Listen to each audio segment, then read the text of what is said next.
call the January 28th, 2026 Board of Public Works meeting to order. Do you have a motion? No. I'm sorry. Keep me straight. All right. So, Pledge of Allegiance and a moment of silence there. I pledge allegiance to the flag of the United States of America and to the republic for which it stands, one nation, under God, indivisible, with liberty and justice for all. And a moment of silence.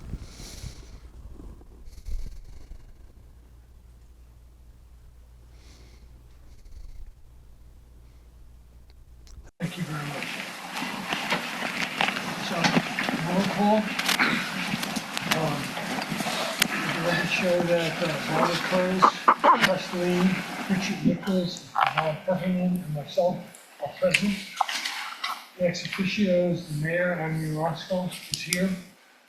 Robin Davis, our general manager, and Sharon Sexton, our assistant general manager, and our legal counsel, Mike Hopley. So, consent agenda. Does anyone want to pull from it, or? Nope. Okay. A motion to approve the consent agenda.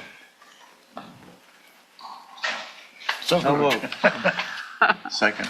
All in favor? Aye.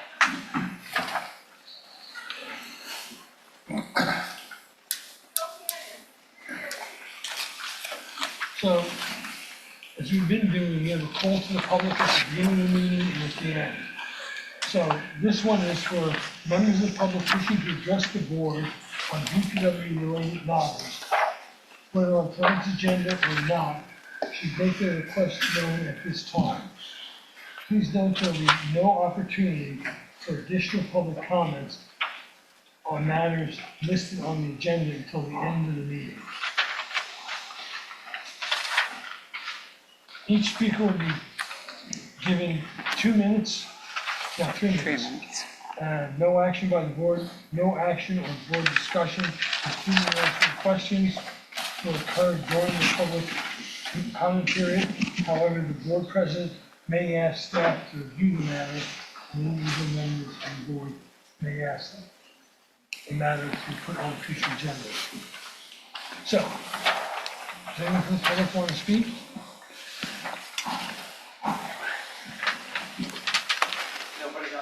Okay. So, receive the Inframark Report.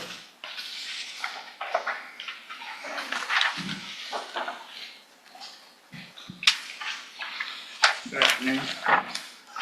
So to start with, as we put in the report, if everyone saw that, my office is being moved to Elkton, Maryland, so I will be in Elkton most of the time. With my new position as area manager, I will still be over the Lewes plant, or from a distance. I'll be on site several times a month. We'll be available for any questions, but we have promoted Matt, which I believe most of you have met Matt Davis. He's also a level 4 operator in the state of Delaware. He's been in the industry for nearly 20 years. He's got a lot of experience. But he's going to be taking over as a project manager in Lewes, and I will be on board as the area manager for the project moving forward. So I'm going to let Matt take it and kind of go through it. I'll be here to assist in any way, and I'll let him go from here. Congratulations on the promotion. Thank you, Tom. Nice to meet you. I'm Matt. I know most of you, a few of you I don't really know, but. You don't want to know me. Oh, no, it's okay. It's okay. You guys have any questions for me? On the report? Or? No, just in general. What's your last name again? Matthew Davis.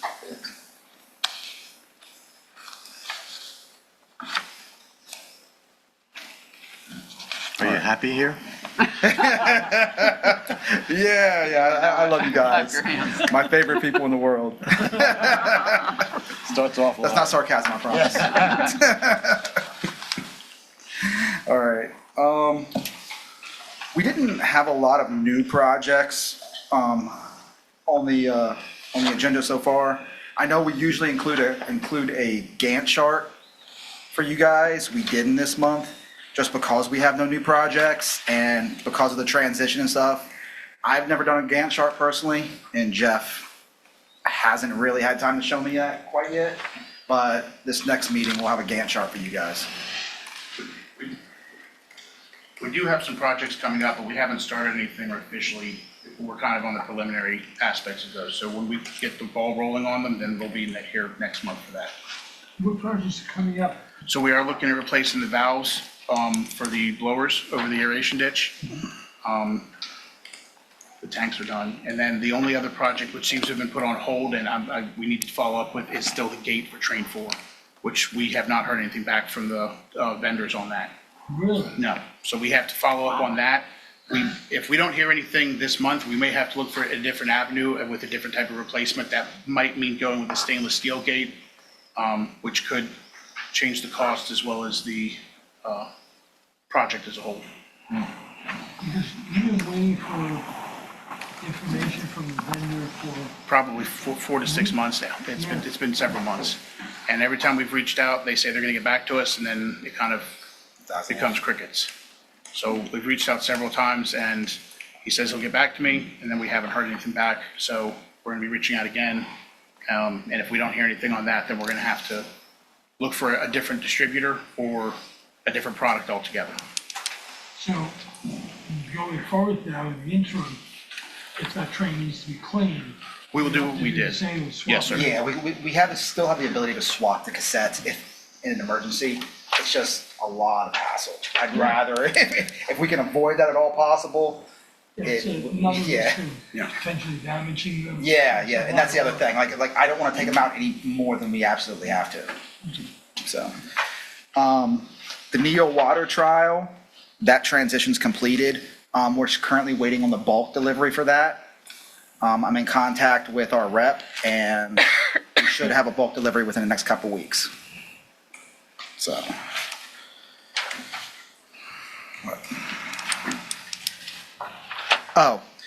The compactor, I know we had mentioned that was down the last meeting.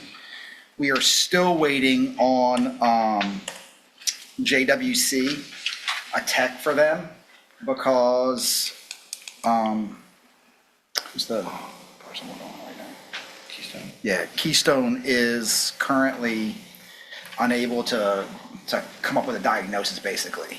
So we need the JWC tech to come out because it's a proprietary issue, to find out if we really need to replace the PLC or not. What does it do or not do? I mean, as far as what? What's the issue with it? So it runs in hand, but we can't run it. Oh, I'm sorry. Right now, it only runs in hand. Whenever we're unable to do any maintenance on it, we can't turn it off. If we turn it off, sometimes it doesn't restart. Like it could potentially take 2 or 3, 4 times for it to restart. We're very worried that if we turn it off at all at this point, that it just won't come back on. There's some kind of programming issue or loss of connection to the PLC that's causing this issue. Okay, thank you. Yes.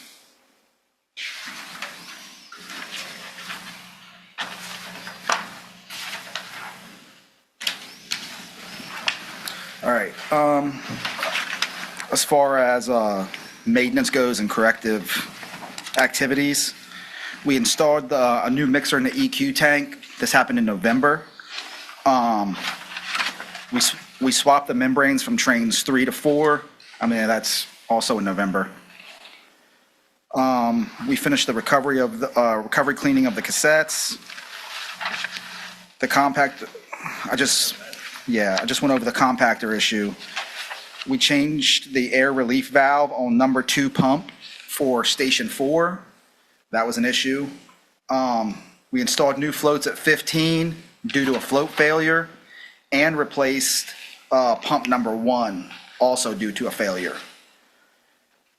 We replaced the high-level float at station 17. And 17 also, I want to make a comment about this. Station 17 is still becoming a big issue with us. Even this month, we had 2 pumps go down at Station 17 at the exact same time because of ragging. And I was going to print out a picture to show you guys. My operator was holding up a clump of rags this big pulled out of the pump on each of the pumps. Are they wipes or what exactly? It looks like flushable wipes. Non-flushable wipes. That's what it is, yeah. No white. So, and I know you guys have had on the agenda to do away with that station or whatever transpires, wherever we decide. But it's just something needs to happen with it because, I mean, what's the rebuilds on those pumps? About $4,000, Yeah. $30. So, Both of the pumps that we pulled the rags from will have to be, both of those pumps had to be pulled and sent out. and that's this month, not, So that's going to be another $7,500 in pump rebuilds in a station that we've already spent probably $30,000 to $40,000 in pump rebuilds over the last couple years. So help me to remember, 17, That would be, what's the source? that's the one on Savannah in front, across from Hazard's gas station. it's been on the agenda a few times now, and it's something that has to happen. The pumps that are in there are older. I believe that we had the pumps checked and they were manufactured in 1984. So we've gotten the life out of them. But with the ragging, it's a constant issue and the pumps will clog up. And by the time we get down there, if we go down, we have an issue at the high level, you pull it out, the motor's burnt up and they have to be redone. How many manholes are served to that pumping station? Just those Just two. that, so there's no place you can put Not screen or currently, no, something there's to no try place to we can track put down where screen it's coming from? We did look at possibly putting a screen in there. We looked at multiple options with whether that be grinder pumps or a basket screen or something else to remove it. And the best option I believe we came up with was to eliminate the station, send it back to the newer station in the back, and then possibly put a screen or a basket in between there that we would have to pull the rags from. Yeah, because, I mean, putting the grinder pumps just transfers the problem. It's just down. going to send it down Yeah. down to Station 4, yes. That's not a viable solution. No. So I figured out that the new terminology for pump station is just plain old station. At Station 4. Oh, I'm sorry. Yeah, Station 4, Yeah, Station 17. I can change up the pump station if you would like. Station 8, and I'm trying to figure out where the, okay. So, Robin, when the press was still present, we did that no wipes in the pipe reach out. Yeah, It sounds like we have a specific area here. And putting together some programs to try to prevent it, rather than treat it after the fact. Yeah, I that's know always it's the not a best, yeah. difficult task, but or that's where we start our new enforcement policy. It's specifically Station 7, Yeah. Pump Station Pump 17 and Pump Station 19. So those are our 2 main pump stations where we see most of the flushable wipes. All right, moving on. So we also replaced process pump number 3. That was also due to a failure.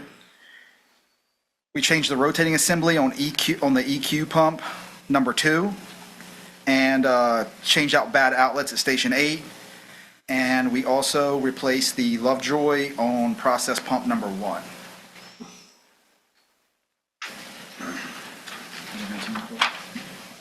All right. That's all I have for that. Any questions? I think there will be. All right. So what was the story with the screw press that you got and then you returned, you didn't need it? I saw it under the expenses. Contractor for screw press in Headworks ended up not needing. Did you not need the contractor or did you not need the screw press? Expenses.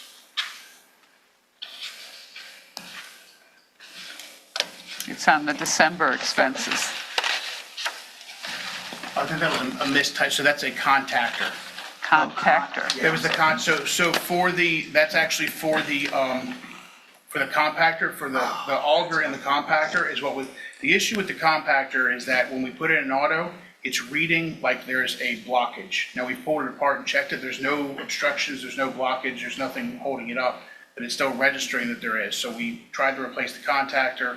At that time, we weren't aware that it has to be programmed by JWC in California. We can't buy it off the shelf. So that particular contactor, we can buy it in Salisbury, but without the programming from JWC, which is proprietary and they won't give to us, we can't use it. So we had to return it. Okay. And buy a new one from JW. Yes. And buy a new one from JWC. I hate to ask the price difference. It was fairly comparable. I don't think it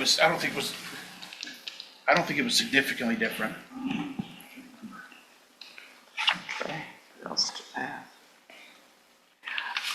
There was something on the Veolia report about the turbidity on UF1. It's been high since October.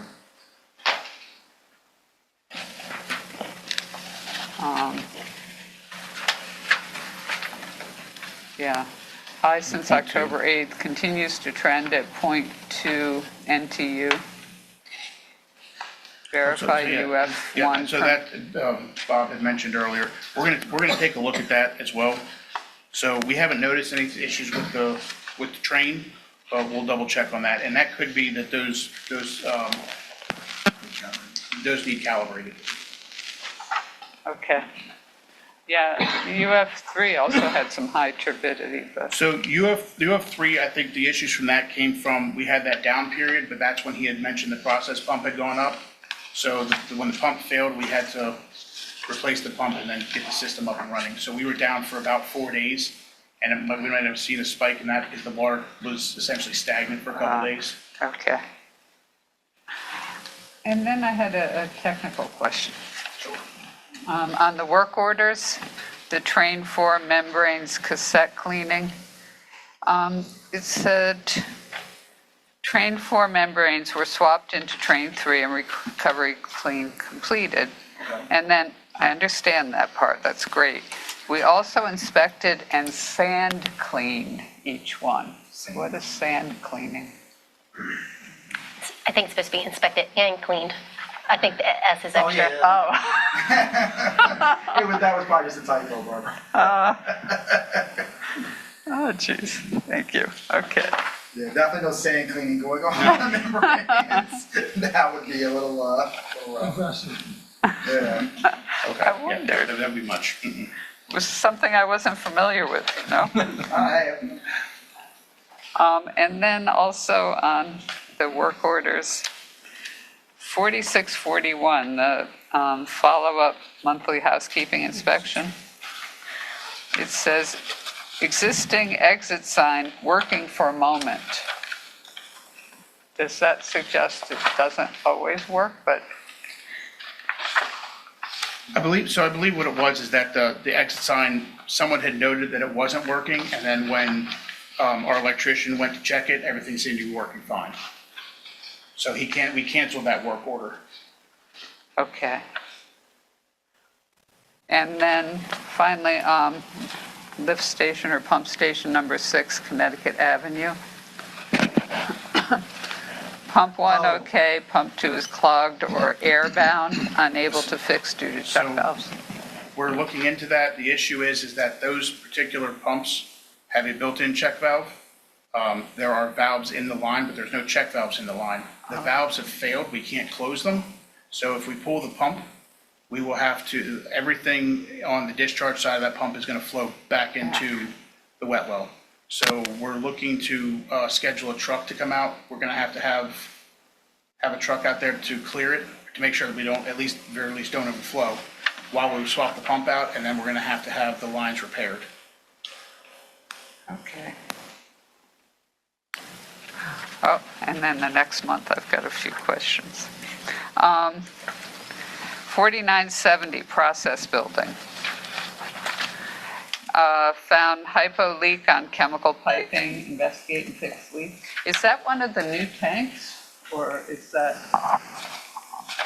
No. So that was not from the tank, no. That was from the pipe that runs underneath the catwalk before it's the injection point into the trains. Okay. Okay. You already answered me about Connecticut Avenue, so that shows up again. Yeah, that should be on this next month's report, because I'm in talks with the contractor right now to have that repaired. So, We'll get a quote for it. Fisher's Cove, 4955. Is that issue a construction issue? Is that why you're getting stuff in there? Claw? Yes, so we haven't taken full delivery of that station yet. Yeah. Sprig came out, Sprig had come out to assess that, so we had an issue at the station, but because it's not fully been accepted by BPW yet, we just monitor it, and if we have any, and so the flow meter has an issue, and there was a clog with the pump, which is being addressed by the contractors and by STH. So it was clogged with grit and contacting materials. Contracting. Contracting. probably- That one's the Sorry. opposite, okay. Yeah, contracting materials. Get you a typing class. Yeah, unfortunately, the words are spelled correctly, it's just the wrong word. That's what spell check does for you. Yeah, right. Just doesn't always give you the right word. 100% wrong. And the power issue on the Lewes exhaust fans? Exhaust fan number 4 has a power issue. Yes, they found that I believe the one exhaust fan, a fuse blew on. They fixed that one. The other one is a programming issue, and it'll only work in hand right now. So it'll work in hand. Yeah. When you say work in hand, what does that Oh, mean? I'm sorry. So, all the pumps or anything we have in the plant, we can either turn to hand or auto. If it's an auto, it'll run through the PLC Through the or programming. through the programming. Hand, it just runs all the time. Essentially, it's like flipping on a light switch, you're just turning it on. Oh, okay, thank you. Okay, that's all I had. I got just one, which is last month we learned that the skid steer tires were bald. They are good now. Okay. Thank you. All right, Any other questions? thank you very much. Thank you. Thank you, Barbara, thank you for always keeping us on our toes. Good luck. Good luck to both of you. Yeah. So next, the president's report.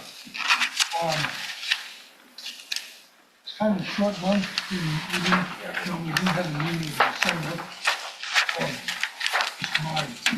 So kind of the leadership meeting where we set the agenda for the joint meeting with the city. The mayor and city council, attended the EOC briefings for the storm that we had, which was very, very helpful. And that was included all the municipalities and alike. The wastewater treatment facility was signed by both parties, so both the city, the county council, and we have signed it, and it has been registered now, or recorded now. And so we're ready to start moving on in the project. The next step will be, it's about 2 years worth of studies on the canal that have to be done. And the county is getting revised design from GHD, which is the engineer for the project. And after that, we're going to start having design meetings that Press and I will attend.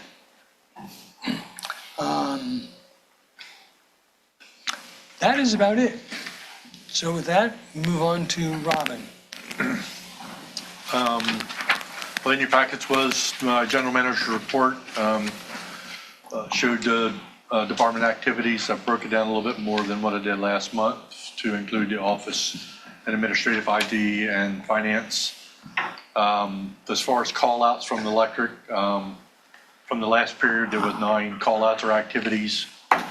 Some of the projects, they're going around doing some preventive maintenance for tree trimming to ensure there's clearance from the tree limbs to the power poles. And also continuing to do the swap out of the transformers from the water department, sewer department. They had a few bigger leaks, one on Gill's Neck and one on Savannah Road and McPhee Street. Both have been all corrected and taken care of. They had some repairs or replacements of some fire hydrants along Pilot Town, Cedar Avenue and Bay Avenue. The IT department and admin and finance. One of the big major projects is Kim is, along with the finance committee, has finalized the financial framework to be utilized for budget forecasting. That's a big accomplishment. As far as development projects, the water tower, the contractors are on site. As of January, started working. As you can see, there's pictures been taken. So there is progress being made now. Still looking at our last progress meeting. They're still on schedule for September of 26 to be completed. Hornkill project, looking hopefully for the timeline for bidding and awarding bids is January, February timeframe. Still as in the past, estimated completion time, still October 2026. Big news for the 4th Street Park Avenue project. We have prepared the supplemental funding application and it has been sent into the state agencies. That incorporates the Burton, Painter, DuPont, and Johnson streets. WEAC is tentatively set on WEAC, tentatively set for March of 26. So I think it's the 25th, I think. But it's the end of March is when the WEAC meeting is. Cape Scope project, contractor has mobilized and started off-site work, moving towards the Cape Scope development. So hopefully we'll, in a few months, looks like the end of July, hopefully they'll be all complete and off their wells and septics out there on Cape Cove. Staffing, we had 3 longevity recognitions. The big one was Laura. This month, she's been with the BPW 27 years. Myself, I've been here 4 years, and Eric Wharton in the water production has been here 3 years. Safety, we've had a total of injury-free days of 161. We're looking at scheduling future training opportunities for a CPR refresher and defensive driving. Have you thought about offering the CPR refresher training to board? We probably can. Yep.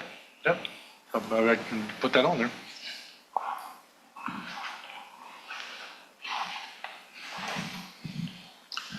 As far as some of the upcoming events, of course, the finance committee meeting was already passed.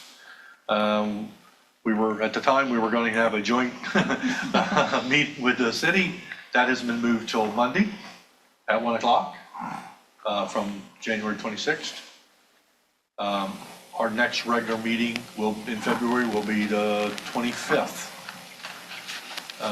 As far as just a brief on the elections, there are going to be elections this year, or set up for elections this year. We have 2 members that are up, Press and Barbara. I think Chris is putting out some information on the election process and things like that in the Cape Gazette and out on our website.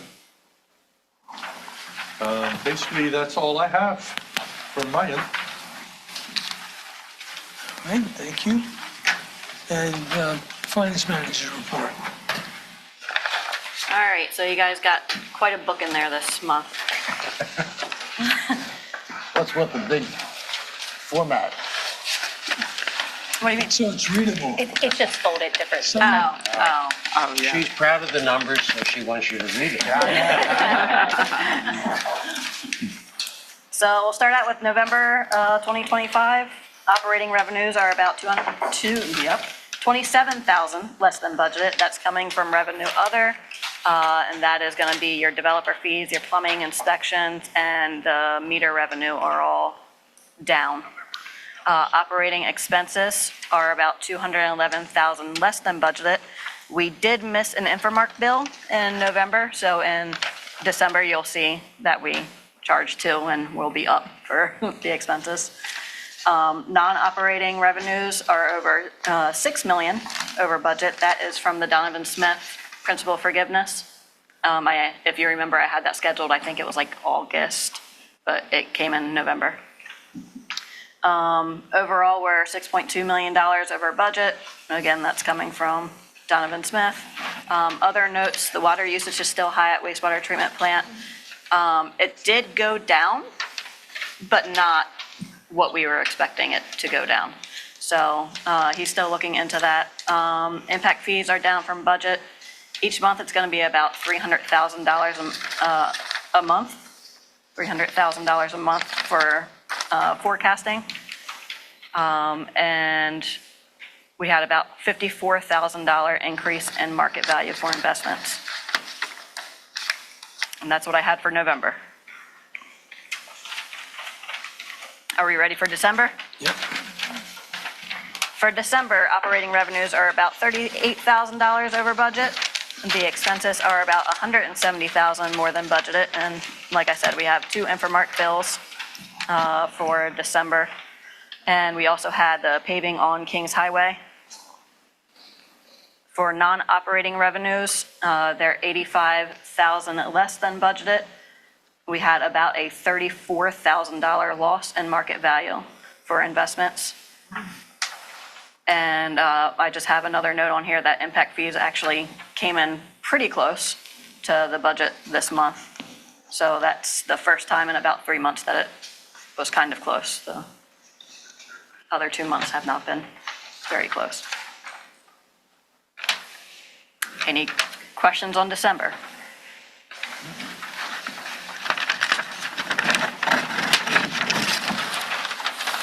The next one I was going to do is Q3, which runs October through December.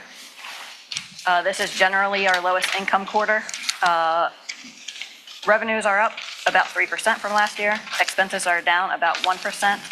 Non-operating revenues are up that Donovan Smith principal forgiveness, $6.4 million.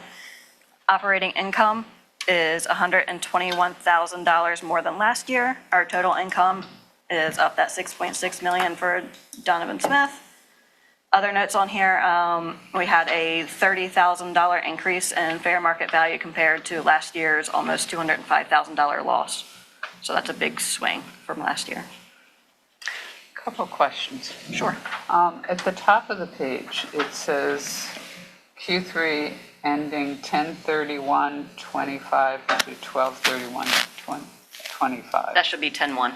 Okay, I thought so. And a request. Yep. When you've got just a decimal point and a number, could you put the 0 in front? Because I was looking down the bottom, operating expenses are up at 45.9, or I thought it said 9%, and then I looked closely and it's 0.9%. Yep. Thank you. And then next I was going to go to year-to-date. And it's the same story, that the actuals are coming in better than the budget. We reached out to wastewater treatment plant about the water usage. Investments continue to overperform, and the project timelines for new construction are not moving as quickly as predicted. So that is going to be your revenue other for developer fees and your impact fees.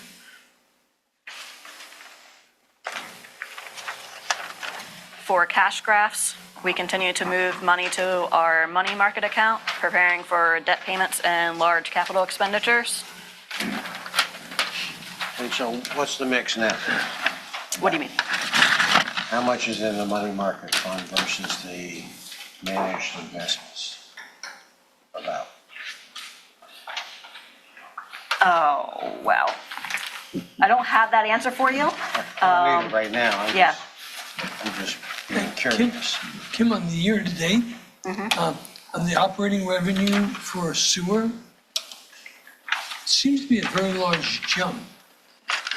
For the new projection, Yeah, yes, that is the sewer for the county, for the adjustment is being accounted in there. okay. So you Yep. back charge them, I was wondering, Yep, Yeah, So- it was supposed to be back charged to, yeah. April, yeah. so that's actually the new projections. So once we actually back charge them for next month, then you'll actually see it on the reports. Okay, great. But this is the projection. Yes. So for the projection, after quarter three, operating revenues will be $270,000 more than budget. Expenses will be about $190,000 less, and non-operating revenues will be about $110,000 less, which results in about $350,000 over the budget for net income. And just notes of how it was done, it's year-to-date plus the remaining monthly budget, except for line 6 and 24. I did 80% of remaining, and that's the revenue, other, and impact fees. You feel like it's broken record. And line 1, the sewer, adjusted for county. And that's all I have. I think we probably should just state the obvious. January's electric bills are going to be much higher due to the weather we're experiencing. Yep. So It it's doesn't- not that we've changed rates or anything else, but it's bloody cold out there if you haven't noticed. Yeah, it doesn't take much of a cold snap to shoot it up. Thank you. Okay, well, we should not plan on that next year. Okay, moving on to old business. Open forum, general discussion on Lewis's BPW compilation of policies, including penalties and prohibited substances in the Lewes BPW sewer system. And Mike? Well, I think I'll turn it over to Sharon or Robin if you want to talk about public comment and that's been posted and whatnot. Yep, it has been posted. We did not receive any feedback, no comments on the recommendation to enforce this fee for violation into the sewer system. So staff is recommending that we go ahead and move forward with the resolution with that $1,000 per day violation for each violation. Additionally, we did get a member of the public at the last meeting. He supplied an example from North Carolina of an ordinance. We gave you that just to give you an idea of what we could develop. We did not develop that at this moment. We would bring that back to you at a later date, and staff and council will work together to get that together. Pretty comprehensive. Yes, it was. I had a There's couple, one, I'm sorry. go ahead. One thing that I think we could do easily is on page 12 of that other document. You know, they identify certain requirements for BOD, the TSS, and PKN. I think that should be in there in our present one as soon as possible. Okay. It'd be easy to have in there and give some guardrails. Slight. I don't think we need all the remaining elements there, but I think that would be an easy insert. And That's industrial though, isn't it? No. Do we have, well, that's a limit. yeah, That's a right, limit. but for an industrial discharge. Could be for any kind of discharge. No, Well, probably. it says, this one says industrial waste survey. Well, Yeah.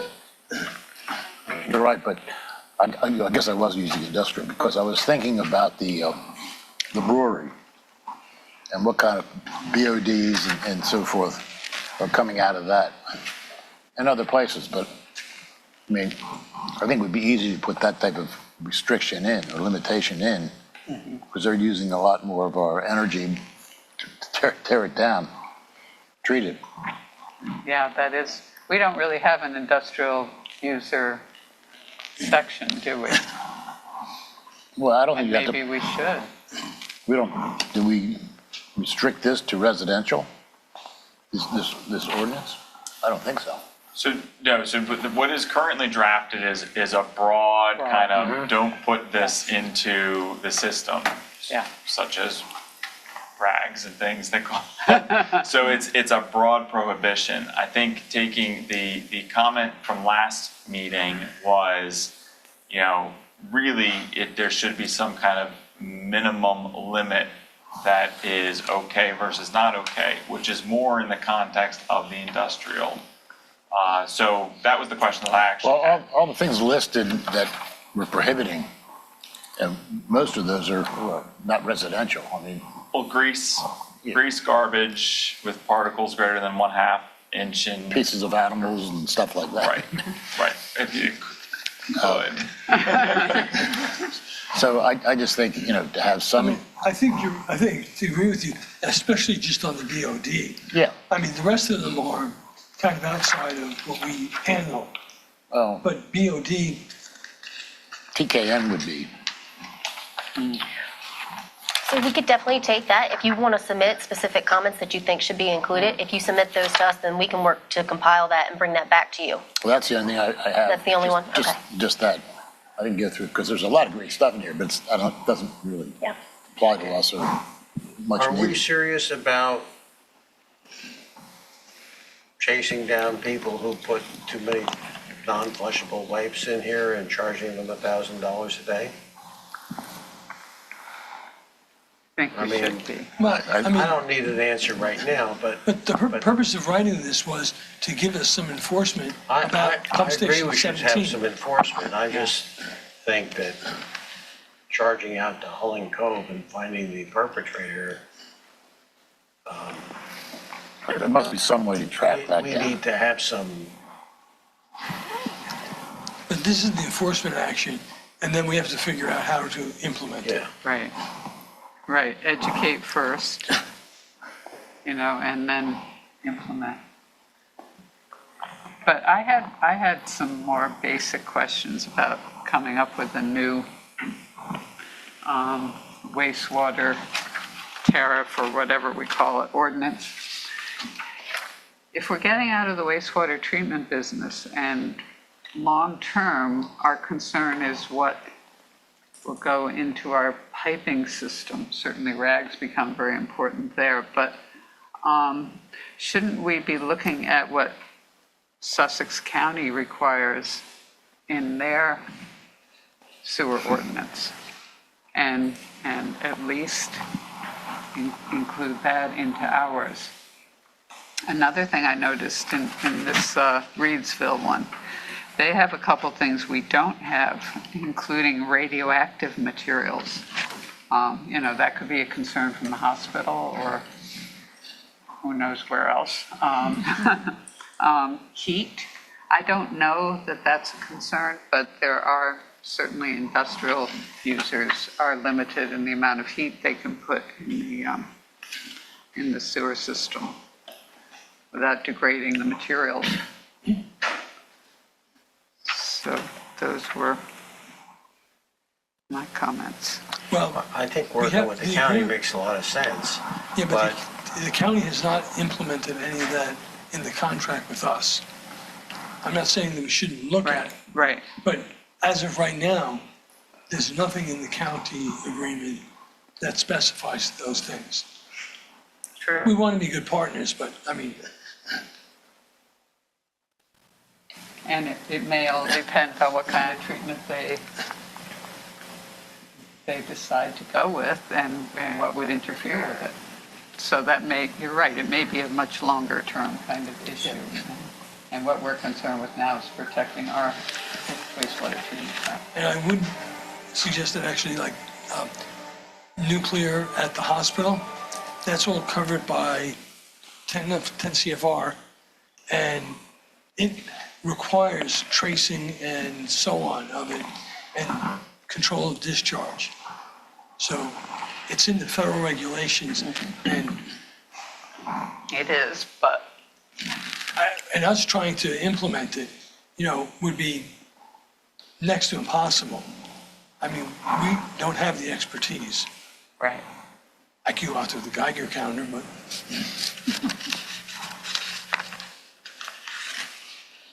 Okay, but it wouldn't hurt to prohibit radioactive materials from being discharged in case somebody's setting something up in their home. You mean down my basement? Yeah, okay. All right. Can we get that, those three items Yeah. added to the resolution. resolution? Yeah. Any objection To to the, it? Just to clarify, when you say three items, it's On those page base, 12. radioactive and heat. it's under three items. I think, BOD. I think your chart would be more in that ordinance or tariff that we come at a later date. We could add radioactive material and heat into the language of the resolution, but I think that's going to be more difficult. What do you think on that, to add to the resolution? I think. No, we can, because there's specified limits, but we just have to say industrial waste with these. Okay. But Well, when you say it doesn't three, have- It doesn't have to be industrial waste, though. fair. But when you say three press, are there? There's DOD, there's about 15 here, and you think, the only things I think we have major interest in, are the first three. Got it. The strength of the waste, Yep. basically. Got it. Because in average BOD would be about 150. This is, twice the average residential. Okay. So then we're going to table this and pick it up next month? I think that would be the cleanest way, just so you all have it in front of you. The only additional, if there's no objection to make this change, that on lines 56 to 57, it should be $1,000 per violation for each day, not up to. So the board should set that amount here in the resolution. So if the charter allows you to go up to $1,000, you could set it at anything under $1,000, but you should set whatever number you want it to be.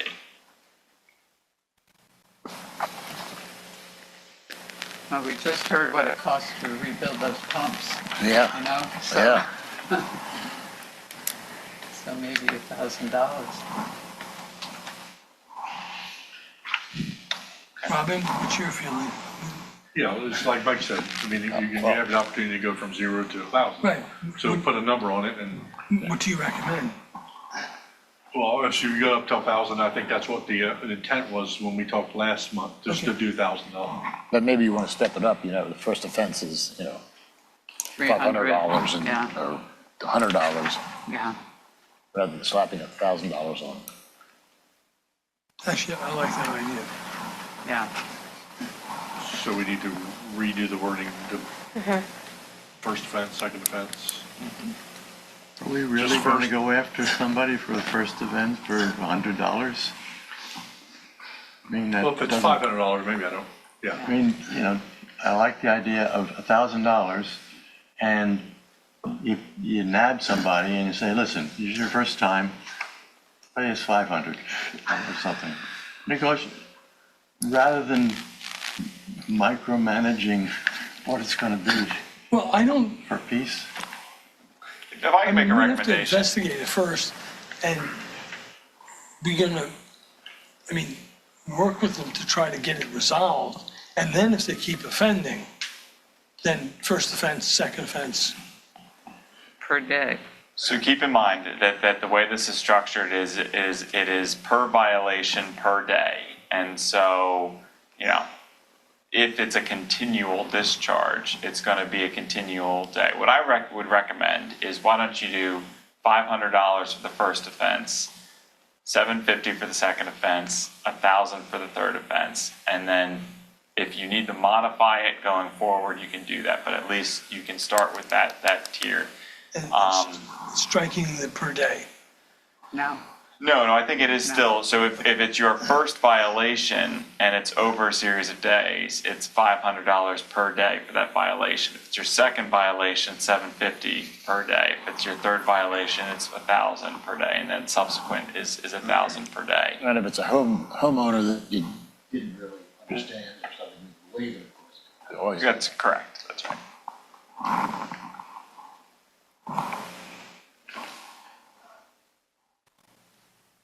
Everyone okay with that? yes. Yes. Okay. So we will move on. Open forum, general discussion on the 4th Street project in Burton neighborhood. Robin. Well, I don't really have a lot of information other than what I just presented during my general manager's report. And again, we've submitted the supplemental funding. Hopefully, from what we're hearing from the state agencies, it all looks favorable. But again, we will not know until we have the WEAC meeting and they actually vote on the application. So we're moving forwards. GMB still moving forwards with going through some stuff with design and things like that. So project's moving until we have an idea about the funding. Then, any questions on it? Open forum, general discussion on the fire department donation. So we typically do one donation every year to the fire department. And this amount that we donate is actually approved in the budget. So this past budget, you guys approved $30,000 as the donation. That would be staff's recommendation to stay aligned with the budget. And if you want to change it moving forward, I would like to keep that in mind when we go through the budget approval process this April. So I'm going to make my standard request going forward that we increase this. The fire department, and specifically the ambulance corps, is our sole protector of our people. And we're dealing in risky endeavors. So I think funding the fire ambulance corps is important. I'm not going to say any more.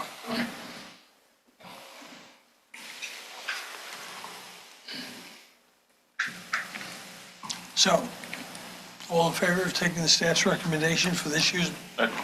We need a motion and a second, and then you can vote. I move that we accept the staff recommendation for the donation to the fire department. You have a second? $30,000. I'll second, or if it's already been seconded, we're discussing, I would go back to 50. You'd what? I would go up.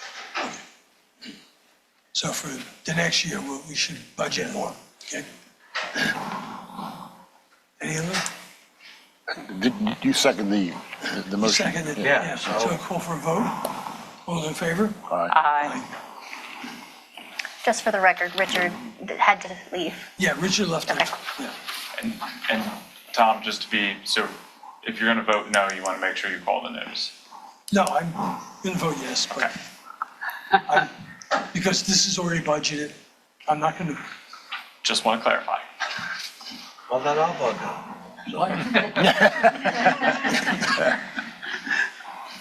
Just to confirm, was it an actual no, or are you? Yeah. Okay, so 3-1. Barbara said, go with the staff recommendation, which is 30, right? Yep.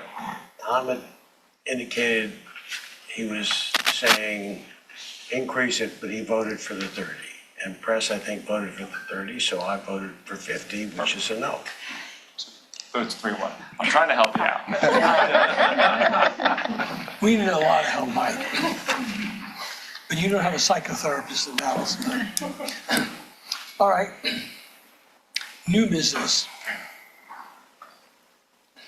Open forum, general discussion on pump station capital improvement priorities. Okay, what we have is, this is follow-ups to several months of discussions and the information that GMB provided in the pump station resiliency study. We were asked to prioritize 5 pump stations for upgrades from the list of 16 that were given to us by the study. Last month, again, we did pick 5. There were pump stations number 6, number 5, 15, 74, and 83. What you have in front of you, GMB has. Just for. I'm sorry? I'm not, where's pump station 6? Connecticut Ave. Connecticut. Connecticut. Okay. Says it right above there. All right, good. Thank you. Okay. GMB, when in their report, they have in their study report, they had broke down pricing for what is required or what is needed to upgrade these stations. That's all in your information packet that you received. What the staff recommendation is that we complete one pump station each year, and put that in the capital budget, starting fiscal 27, 28. Of course, we recommend that we always go for SRF funding for these projects. Hopefully this way, if we do it 1 year at a time, we can prioritize what needs to be the worst ones that we feel is the worst ones, using the recommendations of GMB and Inframark. So as the recommendation is that we go ahead and, we can put this in with our capital budget during the process, but that is the recommendation that we do these one at a time. Just another note, just recently found out there is potential, maybe, for some additional funding through the Water Resource Development Act. I'm gonna call on Ben. He's has some more information on that for us. That's maybe over and above and different than what our standard SRF funding is. Like a grant, maybe? Potentially. So, Ben, can you just identify yourself? Ben Hearn with GMB, and I'll say, Amy, if you need to jump in, I know you're familiar with this as well. So the Water Resources Development Act is I'll call it a funding source from the federal government where they select different projects to say, we want to fund this, federally. It is 100% grant. If you do get selected, you have to go through all their steps to get to that point, but it would be 100% funding. From what I understand, the city has met with Representative Lisa Blunt, Senator Lisa Blunt Rochester, and was made aware of this program. And so what I've been told, what I understand is her office is looking for one submission from Lewes in general to submit an application for this fund. I think the city's considering one of its own projects potentially, and they're also offering the right word of saying we can include these pump station projects in that submittal. Basically, what they're looking for is a description of what we're looking to do, as well as the cost. What I understand is the schedule is they would be vetted by June of 26 in preparations for their the federal fiscal year, which starts in October. Thinking the funding would be released sometime in March for April 27, but as we all know, federal government things can get delayed and pushed out, so that's not a guarantee of a timeline. Would you agree with that? Yeah, that's a good summary. And at the meeting, it was the senator asked all of the mayors from the Bay Beach Association to go and to list out projects. So I presented the cameos that we had agreed to when DEMA was still having the BRIC program. And so I know that pump stations are one of your top priorities, and the request has to come through the city. So I added you in with us and said, one of the things we need in our community is pump station replacement and elevation, particularly elevation, because she was looking at resiliency projects. But I think Ben's described it. We have to submit by the 30th, and that's just so her staff can vet them. She's a junior senator on Public Works and Transportation. She is up against all other states, okay? So I wouldn't bank on any of this, but at least we're in the queue, and she's aware of it. So I took the liberty of seeing what we'd agreed to and put it out there for her as well. And so they seem very receptive to that. So would that include all we're talking about here tonight? Yes. So at least it's on our radar, Right. And that's good, because then the Senate staff will come back. And then when there are details, obviously you guys would be in it. I just wanted you in the queue. basically is why I presented it. That's great. Thank you very much. Yes. Yes, thank you. So that's been submitted already? It will be submitted. Right now, GMB is submitting for the city. We wanted to have this discussion tonight to kind of verify we're good with going down this path. And if we want to submit all 5 stations, or there's a little, maybe a strategy to that maybe Robin might want to. That's the thing, my follow-up call with Ben at 2:30 today, or whatever it was, trying to get the latest information. Again, we normally, for these projects like this, we'll go through SRS funding.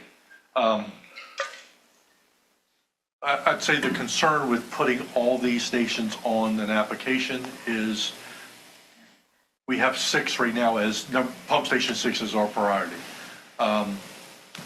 The concern that we have if we don't go for SRF funding for pump station 6, we put this all in the government funding and then we get nothing.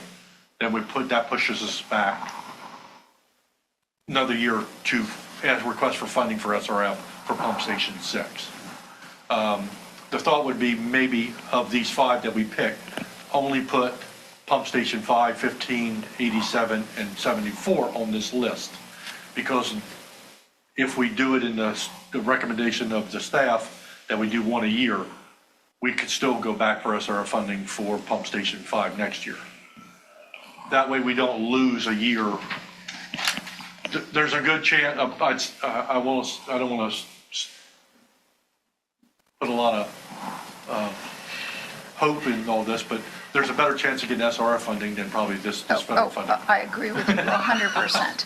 And remember that she's not just up against all 50 states, she's up against every community in Delaware. Yeah. She's only going to choose a few. So Yeah. we just wanted to get stuff on our radar, okay? So your direction is exactly, Yeah, this would be a that way long we can shot. still move forward Yep. with 6, and the good opportunity for us to get it through SRF. But we put the other 4 into this, and if we don't get it, we still have the opportunity. We've not missed a year of not doing any pump stations at all. So we can't apply for both? No, you can. No. These are separate entities, okay? Yeah, so you You can can. apply for both. The Yep. I guess side issue with that was you won't know if you get the federal funding until after you would get the state funding.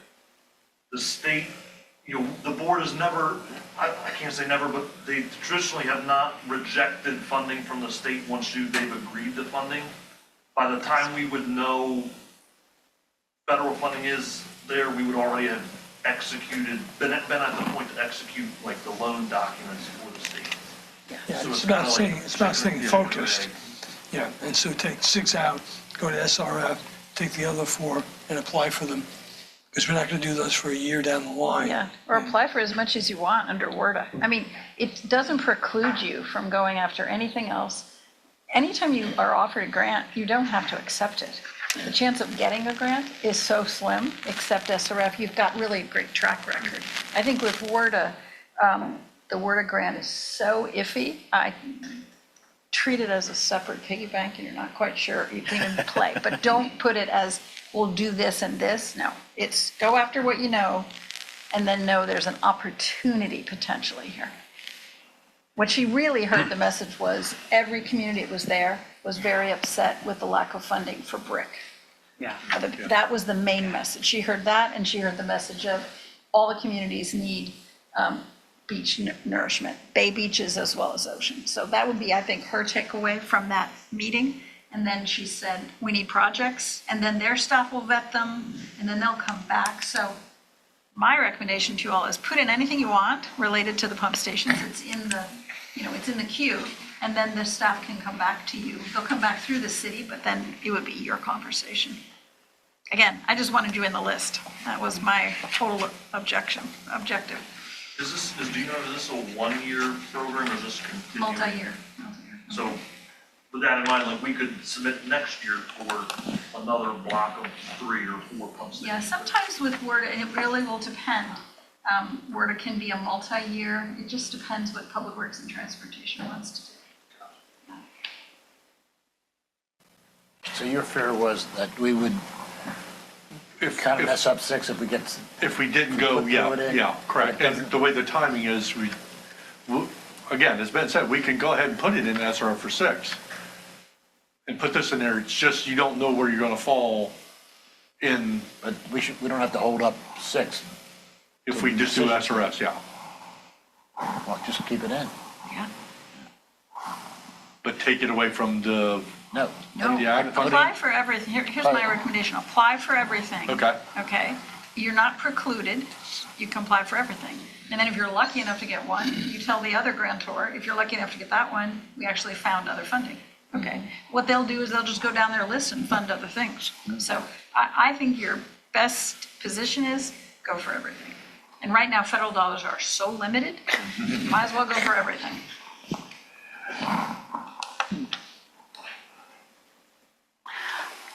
And what other projects are you submitting?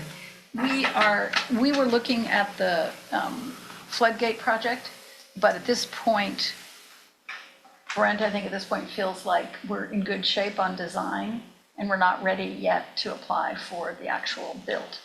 So given that, the only other one that she seemed to be interested in, that other mayors were interested in, was a research study for WERDA to do on setting a strategy across Delaware for where there needs to be underground utilities as a resiliency effort. So we're going to submit that. And right now, other than that, that's about it probably. We also, we had about 5 or 6, but the fact is we're up against everybody. So we thought one that would benefit you all and one that would benefit all of us on utilities. Well, pump station benefits all too. Sure. So, but one under your bucket and one under ours. Okay, so after discussion, we're saying submit it all?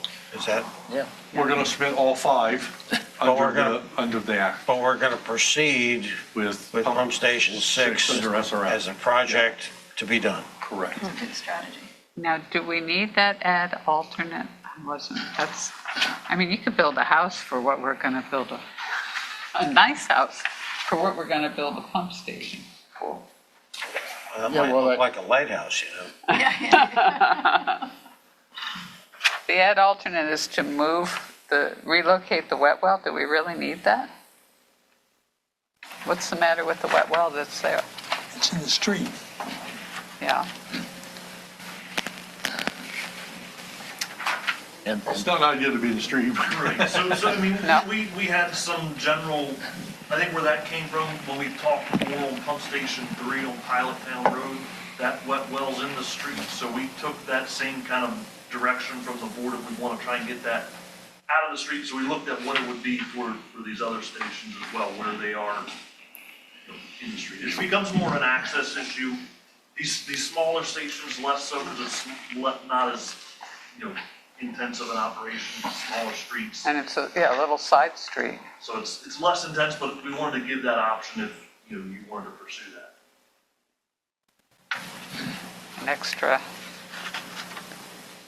An extra almost 300,000. Right?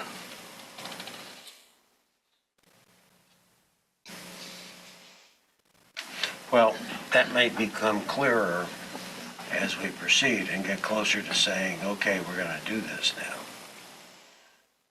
So we could submit for it but not do it? Am I correct? Maybe I'm reading it wrong. It says relocate wet well at $150,000. Yeah, but then when you add in the inspections and stuff, see, we've got up at the top, it's 469, 625, and that's got the engineering and the contingency and all that crap.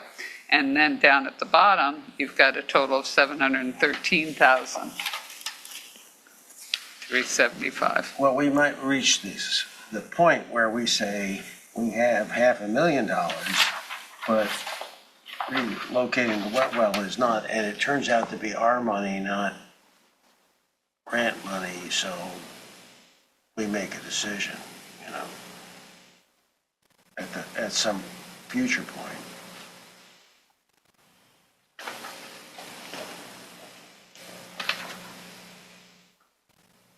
So it's 469 versus 713, applying for SRF funding.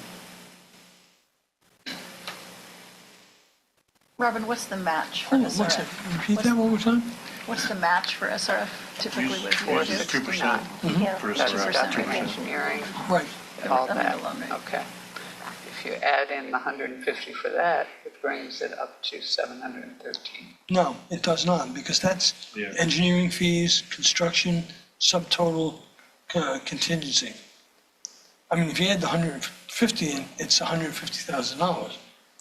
So it makes the change 469 to 5. Because they get the contingency on the 150, and Yeah. they get the engineering on the 150. Yeah, but that's minuscule. It's not this versus this. It is, Yeah, it is, yeah.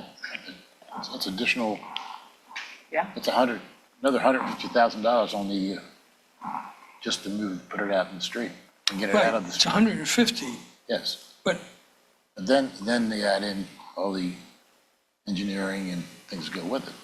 Yeah, that's for the whole project, isn't it? It's Okay, it's broken down into two estimates essentially. Oh, So okay. you see I'm sorry. you I'm see a sorry. total cost up Yeah, top I'm at sorry. 469. Yeah, I got, it's printed very lightly and Yeah, my eyesight's gone. All right. good excuse.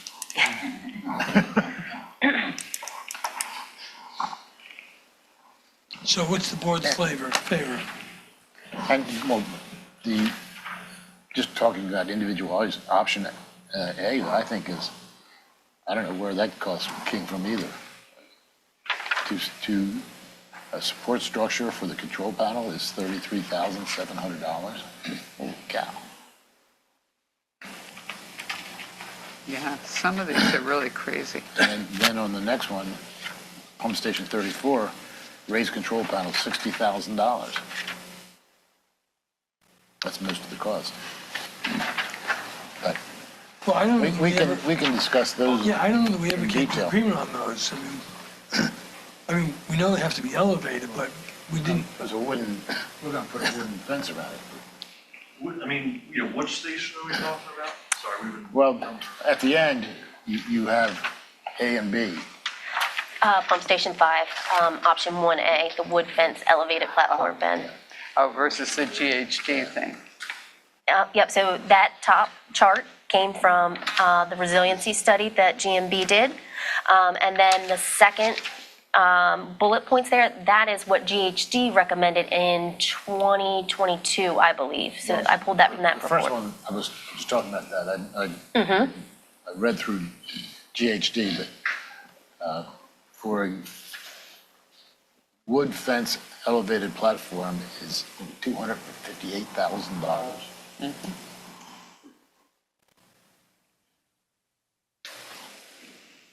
Yeah, I mean, the majority of that cost is the electrical, there. It says support structure. Well, so I'm going, the electrical equipment is $75,000 of that, because we're anticipating replacing the majority of the electrical. I'm not exactly sure if I'm looking at the same thing you're looking at. No. Here, Ben. So from your Yeah, so, yeah, Yeah. sorry, we're looking at the same thing.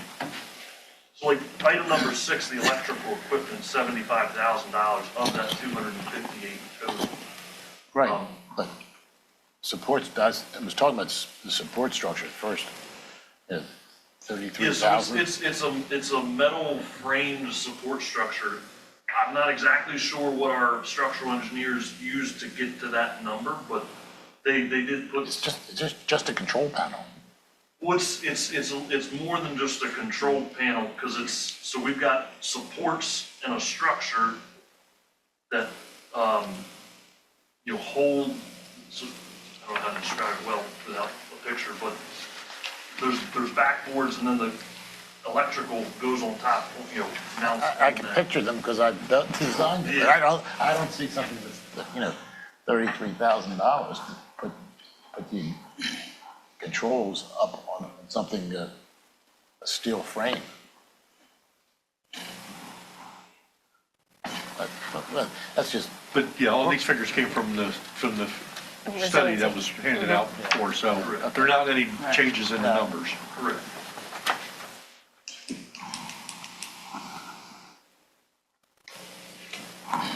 Well, the actuals may change when we oh yeah, they get will to it, change. but we'd like to proceed, I think, is move to go for the. what we want to funding. do Yeah. on pump station 6. So pump station 6 will go for SRF, and then it's still included in Yes. with the grant. Do we have to agree to go into the grant? I mean, it's a no-brainer. Do we have to agree to participate? No, right now you apply and you can reject it, as the mayor had highlighted. Can I ask a quick question? If we did get our SRF funding and then we end up going back to the state and saying, actually, no, thank you, does that make them upset at all? They just get to write a letter to somebody else and say good news. Yeah. Yeah. I mean, a pattern of it, yes, but I understand that. And the timing's gonna be so different. You're gonna hear about SRF before word of public. Yeah, ideally, if you get approved for it, it would probably be best to take the money but Always. yeah. It's a good question. Yeah. I wanted to also point out, when we were talking with Jeff and Matt earlier about Pump Station 17, we are already pursuing funding for this upcoming fiscal year, and we're going to include 34 upgrades as well, because that was on the resiliency study as well. So that's already in motion. While they're doing the work out there, let's kill two birds with one stone while we're right out there. All right. And just as an FYI too, SRF is requesting NOIs. They are due, if I remember right, February 18th. So we're going to be working. Correct. Some of those two projects. So we need a motion to Nope. accept, yes? No motion. Good. Or, Well, No, because we're not doing anything. I mean, it's the well, city. you're directing staff to include it in the capital Yes. budget. Yep. So I think I would recommend a motion to accept staff's recommendation to update the capital budget. I'll make that motion. Second. All in favor? Aye. Tom, I've got I'm gonna check on word, at some point, the city would have to pass a resolution, and you would be put under that. So I don't think whatever you want to do for your own board, we're not being requested to pass a resolution yet, because it's just a hunting license right now. Okay? But when that comes, there could be an action that the city would ask you to do.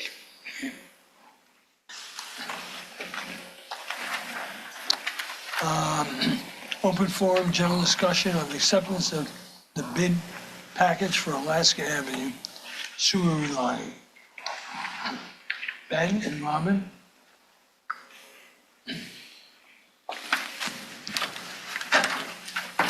Good evening, Ben Hearn with GMB again. So we have, maybe I'll start back a little bit. So we bid out this project earlier or late last year, and we received one late bid. We felt coming out of that bid that we needed to rebid the project, change it up a little bit structure-wise. So we rebid that project and opened bids on January 15th, right here. We received one bid from In Situ Form Technologies with the base bid amount as $390,828.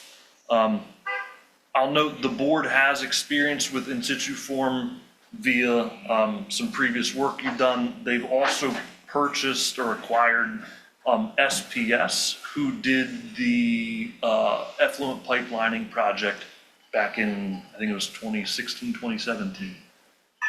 So the board is familiar with this contractor. As part of the bid, we broke out Schedule A and B as the base bid, which includes lining the sewer main from Cape Henlopen Drive, kind of through the marsh, all the way over to American Legion Road. We also included in that bid lining the manholes with a structural liner to, ultimately this project is to help reduce I&I. We suspect that area is heavy on the I&I, which ultimately helps you out in the long run to reduce that.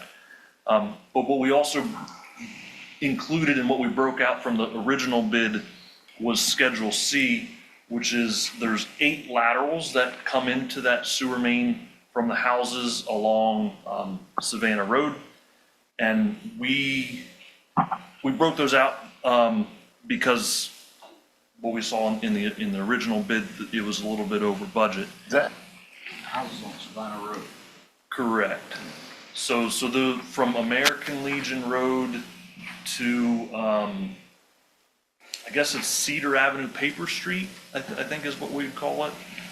Yes. Those houses discharge to the back there, but they do not have a clean out that we were able to find, so they don't have a way that we could get in there and check the condition of those laterals. So what we were looking for a price for in Schedule C was installing a clean out stack and then lining that lateral while we're doing that to make it in good condition, because it's been put in place, when the sewer was installed way back in the 60s. The pricing we received for that was $263,000 for 8 cleanouts and lining, which breaks out to be like $33,000 a lateral, which was a pretty much higher than what we expected that to be. So our recommendation to the board is not to award Schedule C and potentially look for a different avenue to do that project with a more known contractor instead of a sub to in situ form. And Ben, that doesn't preclude you doing C later at some other time? It does not. Because there's nothing in the way. Correct. There's nothing that happens on A and B that interferes with C. Correct. So our recommendation to the board is awarding Schedule A and B to in situ form. Why is Schedule B called contingent items? So we included that as part of, it's things that may be used, things that we could encounter as we do the construction. Most of these items won't be utilized because we're not gonna, if we're not awarding Schedule C, there's not any excavation. The main item, the biggest part of Schedule B is the pipe joint repair, which is just a contingency. If there's something in that pipe that needs to be repaired, a leaking joint, that gives the board, or gives us the flexibility to implement that repair without having to come back for a change order. These items may not be used. I would say the majority of them won't be. The one that may be used most is the joint repair. the existing pipe is VCP, right? It is, yes. It goes back to the 60s. Correct. We'll get a better sense of that because part of this, at the beginning, we're gonna CCTV that line, so we'll know, how bad, if it is bad, like how bad it would be. And in saying that, that also knowing that the city, as part of the overlook project, the developer is going to be redoing Alaska Avenue. This also gives us the opportunity to inspect that pipe because they will be CCTVing it to make sure we don't come back later and have a problem after they paved that part of the street with new pavement, and then we have to go tear it back up if we have to replace it. How deep's that sewer? I wanna say 6 to 7 to 8 feet So deep. you're in the water table. Yes, That's why you're lining it. correct, yes. So Yeah, that could be a source of, I'm understanding that you need to spend the A. You might spend some number part of B. Correct. Or you might not, it really depends on how the project goes. okay. But I'll say that's a typical setup for projects, because it gives flexibility to bring it, what the right word is, address things that are unforeseen, but, think that could happen during the course of the project. It's better to put it in there than not utilize it. Correct. If you guys elect to approve Schedule A and B, we would also need a motion to adjust the budget, because the budget only accounted for $100,000. I think the scope changed a little bit from when Austin had put it in originally. Yeah, by quite a bit. Yeah. All right, so let's take it up on two pieces then. What's the board's flavor on awarding, going up for A and B? Do I have a motion? We'll make a motion. Okay. That we accept that part of the proposal. Okay, second? Second. Okay. And All in favor? that's an amount of $390,828. Yes, correct. Is it? Yep, $390.08. A and B. Yeah. Yes. All in favor? Aye. Aye. Okay. Now, a motion to amend the budget. Do we need a motion for that? Yeah. We have to put an amount in. Yes, so you're changing the line item from 100,000 to 390,828. So you'll be adjusting it $290,828. It's expected to be done this year. And this when year. will we know this, or when will this get? The contractor said they could get this project done by the end of the fiscal year. March 31st. So you want a $300,000, or do you want more? 290,828. I don't have to make it to. You can make it 300,000. I'll defer to Kim, but Just a motion to adjust the capital budget reflecting the accepted bid. So you Okay, so moved. don't want the extra money? All right, you have a second? Second. All in favor? Aye. Wow.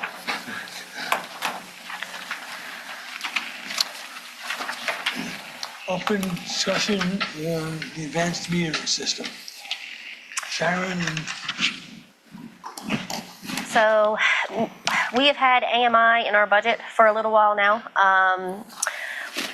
It was in this fiscal year. However, when we applied with DMEC and AMP, we did not receive that grant funding, so it kind of fell to the back burner. So what we have done, me and Josh have gone out now and looked at multiple contractors and different types of systems. So today, we're really kind of looking on a direction the board wants to go. Primarily, what type of system we want, what kind of timing we're looking at, and if it's a full rollout for the entire system or we want to put it in phases. So we're just kind of trying to get an idea of what you guys are looking for.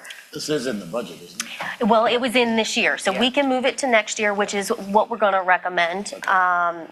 So after all of our discussions, Josh and I, we think that a mesh network would be ideal. A mesh network can utilize some of the infrastructure we already have, therefore lowering the cost a little bit. We also recommend doing both the water and electric systems. If we're going to do it, we might as well go ahead and do the whole thing. And again, we would look to start this project at the next fiscal year. And the mesh system is different from the prior one where we would have, No, it was a mesh system. that was a mesh Yeah, system? through AMP was a mesh. There is, the other type of system we looked at is point-to-point. Right. Josh could speak more on the technical stuff. But, so with the point-to-point, they utilize battery meters.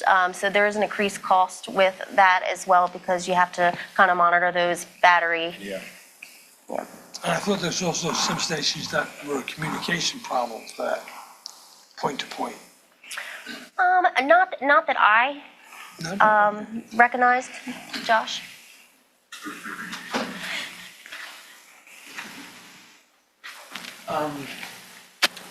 There's going to be different rollouts for different areas of the community, just because a lot of the mesh networks that we've looked at, what they'll do is they rely on the electric portion in order to piggyback the water off of the electric.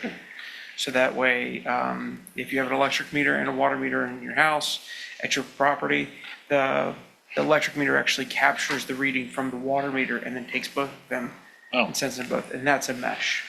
It goes a lot further than that, but that's very high level.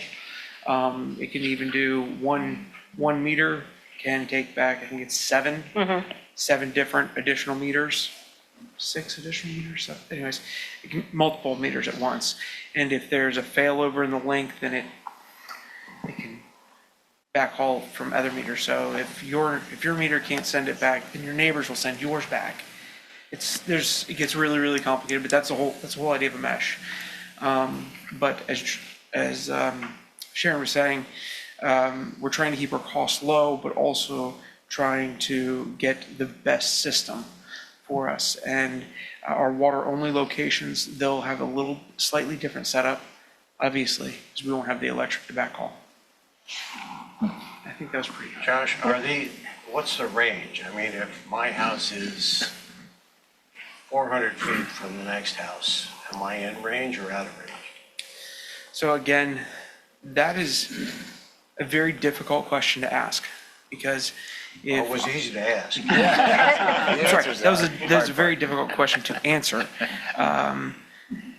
Is it in range? There's a fair likelihood that it's right on the edge of it. But again, there's so many variables. And we're not going to go into that at this point, but... Are there established frequency networks? I mean, in my years playing games like this, something becomes the way to do it, and then you turn out 5 years later, it isn't. Right, so technology continues to move on. Oh, I'm sorry, you were going to say something else. No, I mean, is there a better one or a best one, or is it settling on?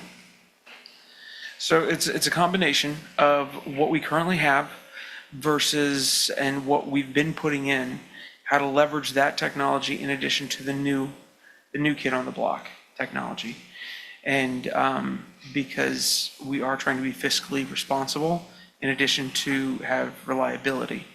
And so there's a balancing act. Now we've had several vendors walk through, and I don't want to speak for Sharon, but they've come in with complete rip and replace options, and those numbers Kim doesn't like.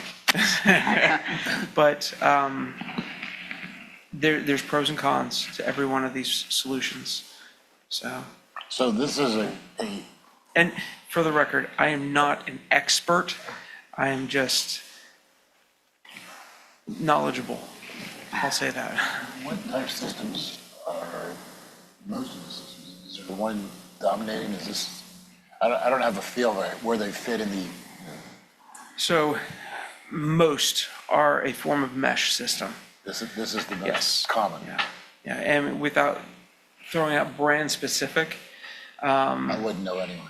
Yeah.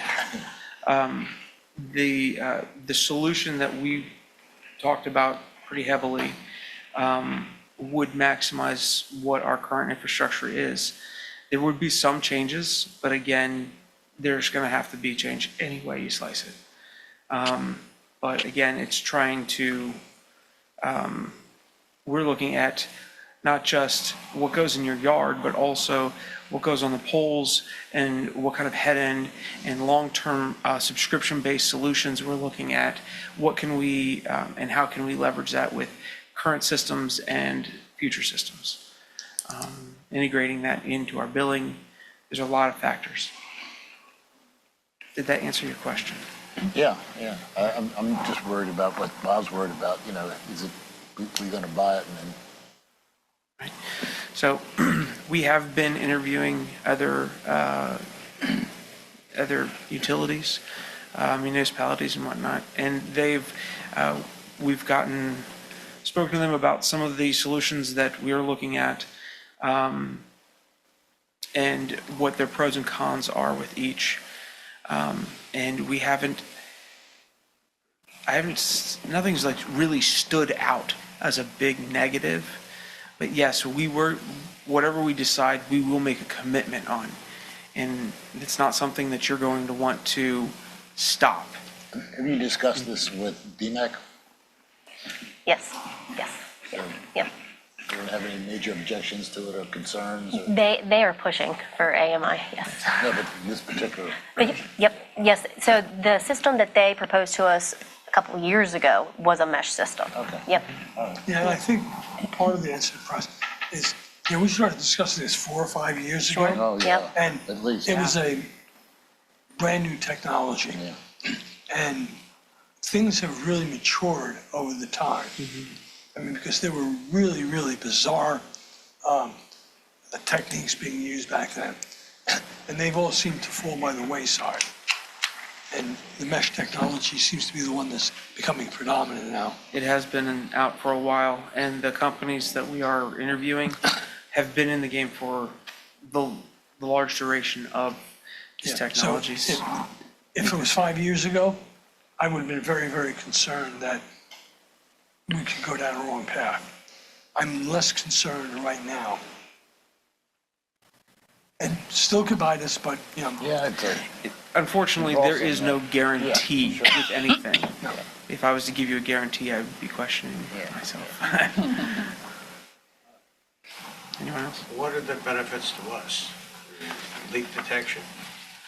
Leak detection, yes, there is also the, we can remote turn off if we have to. We have a very low disconnection rate, so that's not like, that wasn't the feature that really we were looking at, but some of them do offer that, most of them offer that as an option. The time of use, that's probably the biggest one. Yeah. That, because we're being charged that, we might as well. Yeah, and Leverage that. We could that's utilize why that they're for pushing on it rates. for so. I'm sorry? We could utilize that for rates. We could do a variable rate if we have that time of use data.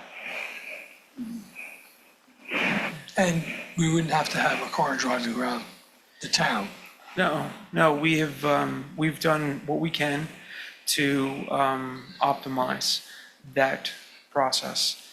And, But the time of use is probably the most critical one. Yes. Correct. and the one disadvantage is that it takes us approximately 4 to 7 days, weather permit, depending, to complete the reads. And then we'll be right back out there. But in order to capture that time of use and that incremental data, it's going to stretch that time out a little bit more, because instead of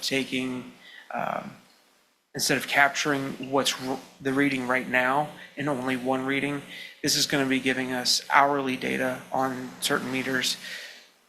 It depends on the meter and how we can customize it, whether it's daily, every 6 hours, hour, whenever, we can set that frequency. And so that way, if we really wanted to find out when you have a leak, did it really happen on Tuesday at 3 p.m. or did it happen yesterday? Wait, I guess yesterday. What's the update frequency at the house or the business? Does it update? It's whatever we customize it. Currently, we capture it as close to their previous day of read before. But again, that's based on because we have one person running around collecting those. But when we go to a full AMI system, it will be something that the system will just automate. The fixed collection system will then just say, collect the reads. And if there's a electric car sitting on top of one of the water meters and it moves 2 hours later, it'll then collect that data, as opposed to the driver that's running around trying to collect 9,500 reads in the period of time that we have. They only have that 30 seconds to grab that read before they have to do a service order, and we have to now get other departments involved to go back out there. It's costly. Okay, but this is real slow compared to something like SCADA, which is real slow by itself. Very different, but yes. It's not a control system. Yeah. But there will be the system, so in our billing system, we would say capture the reads weekly. and then the system will go out there, collect that, those reads will hit a database, and then whenever we choose to do the billing, if it's, on the 1st at midnight, then all those reads will be collected. Will the homeowner get all the reads that That's you're one of the getting? features we're looking at, yes. They'll see everything you're saying. Yeah, we're looking at some of the solutions without getting too into the weeds. Some of them offer portals, and then some of those portals would have to, we're trying to have those discussions whether they can just tie it into the current user's portal, or it'd have to be an additional portal. We didn't want that additional portal if we didn't have to. Okay. Will you need more people working in IT to manage all this? It depends on how much we choose to bring in-house. Versus licensing or? Correct. So the more we subcontract out, your dues and subscriptions will go up. Your professional services will go up, as we'll have to sub it all out. We'll also be subject to time. When can they get out to make these repairs? So just like some of the other things, like programming PLCs, and we are at the mercy. I am not a PLC person, so I can bring the networking to that controller, but outside of that, I can't get into it. Well, not that I can't, I won't. Know your limits. All right, but Sharon said you can use it for time of use data, but that means time of use for the BPW rate. Is that right? It doesn't mean time of use for So Mrs. we would Jones' collect, house. yeah, we would collect all of the data, and we would probably do some sort of study. I mean, it would be a lengthy time of use, but we could see, hey, at 6 a.m. to 9 a.m., there is a high usage happening of electricity.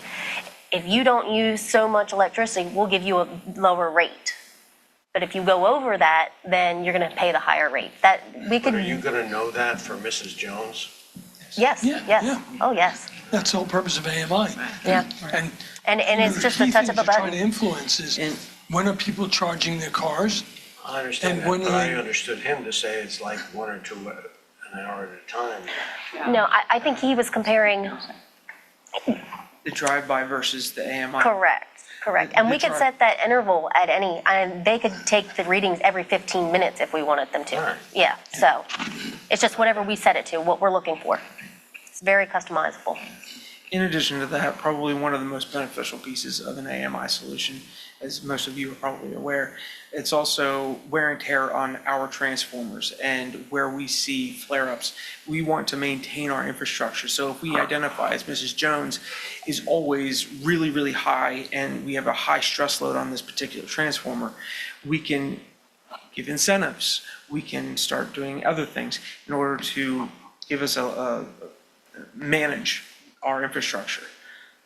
So that way we can really maximize and capitalize on that asset. Budget question.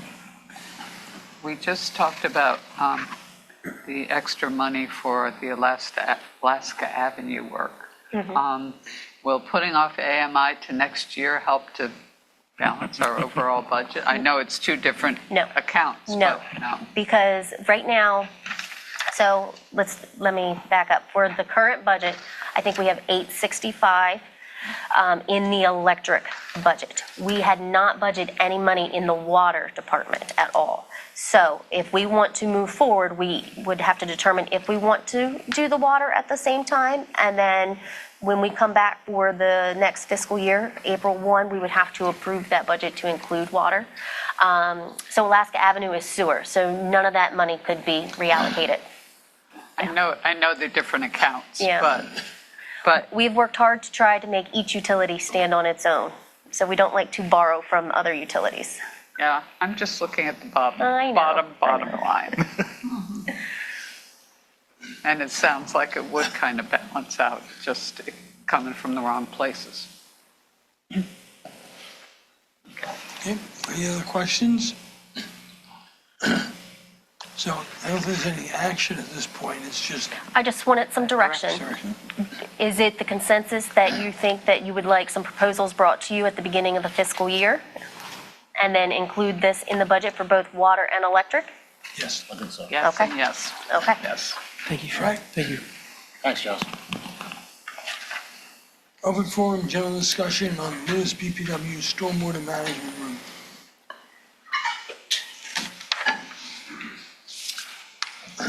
Okay, what you have in front of you was presented by GMB.